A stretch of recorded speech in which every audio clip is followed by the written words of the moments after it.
High বন্ধুরা, সকাল সকাল বাজারের ব্যাগ হাতে নিয়ে বেরিয়ে পড়লাম বাজারের দিকে। দেখতে থাকো, সঙ্গে থাকো।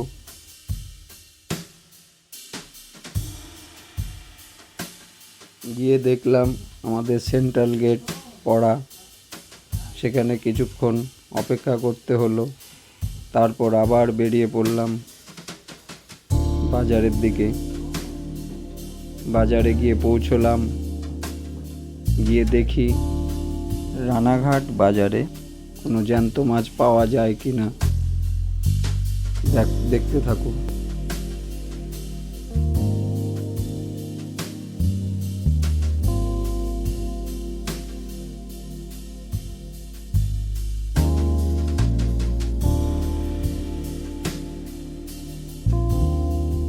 দেখলাম কিছু চিংড়ি মাছ, এমনি আর কিছু কাতলা মাছ। এমনি কোনো সেরকম মাছ চোখে পড়লো না, জ্যান্ত মাছ। আর দেখলাম ভেটকি আর রিঠে।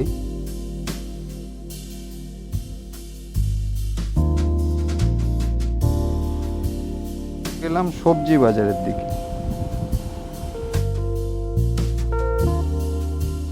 সেখানে গিয়ে ধনে পাতা নেব।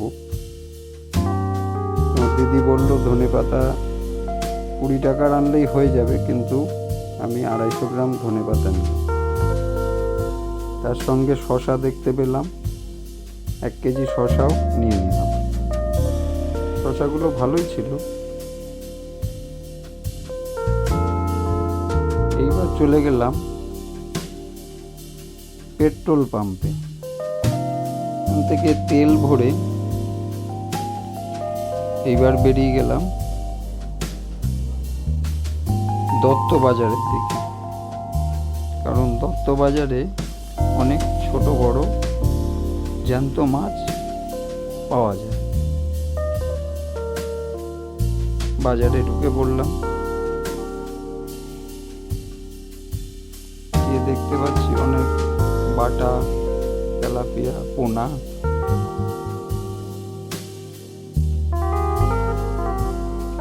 ইলিশও উঠেছিল,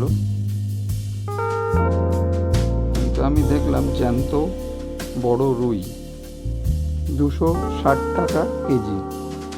আমি বললাম 250 টাকা। তা উনি রাজি হয়ে গেলেন। আমি তবুও একটু চারিদিকে ঘুরে দেখে নিলাম যে আরও কোথাও বড় মাছ যদি এর চেয়ে পাওয়া যায়। ওনাকে আর একটা রুই মাছ তুলতে বললাম এবং আমিও হাত দিয়ে দেখলাম জ্যান্ত মাছ।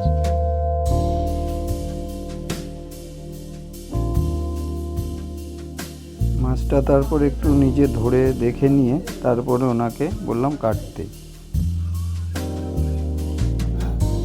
উনি বেশ সুন্দর করে ছাড়িয়ে সুন্দর করে কেটে দিল,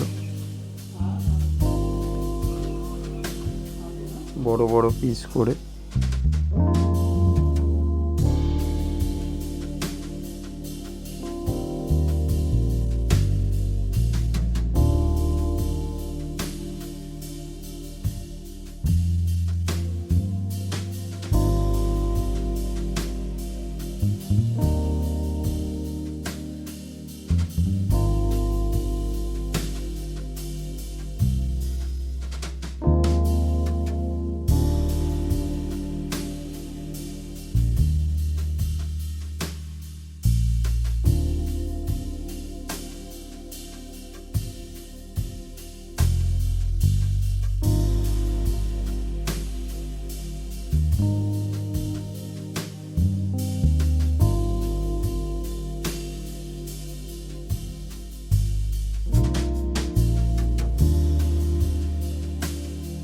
ওখান থেকে নিয়ে বেরিয়ে পড়লাম, বাড়ির দিকে রওনা দিলাম।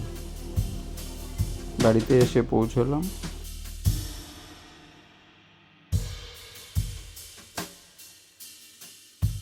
ব্যাগটা নিয়ে ঢুকে সোজা কলপাড়ে তোমার দিদির কাছে মাছগুলো নামিয়ে দিলাম।